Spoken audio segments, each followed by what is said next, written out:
खबर है मुंगेली जिला के सिद्धगंगा क्षेत्र का, जहां पर सिमरकोना ग्राम पंचायत के आश्रित ग्राम भुरका में इन दिनों पेयजल की समस्या देखी जा रही है। ग्राम पंचायत सिमरकोना के आश्रित ग्राम भुरका में पेयजल की समस्या को लेकर ग्रामीणों के सामने एक बहुत बड़ी चुनौती सामने आई है। इस गाँव में पानी की समस्या इस कदर छाई हुई है कि लोग एक एक बूंद के लिए तरसते नजर आ रहे हैं। 8वें मोहल्ले में ट्यूबवेल न ही हैंडपंप की सुविधा है।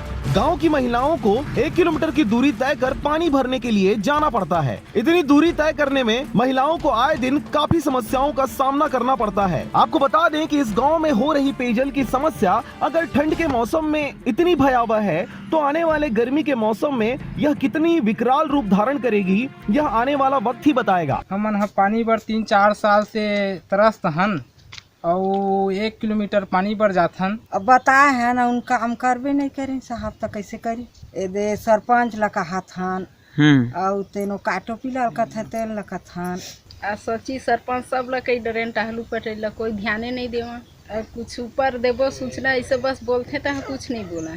ज्ञात हो कि इस खबर को लेकर हमने एक दिन पूर्व ही वृहद रूप से गांव के महिला सरपंच श्रीमती बबली साहू और सचिव टोपीलाल साहू के बारे में विस्तार से जानकारी आपके साथ शेयर की थी, परंतु खबर के प्रसारण उपरांत भी इस गांव में किसी भी प्रकार का कोई हलचल नजर नहीं आ रहा। अब ग्रामीणों को अधिकारियों के ऊपर ही भरोसा है कि किस प्रकार से इस समस्या से ग्रामीणों को निजात दिलाते हुए कार्य करते हैं। मुंगेली सिद्धगंगा से पोखराज खांडे की रिपोर्ट, RJ रमझाझर।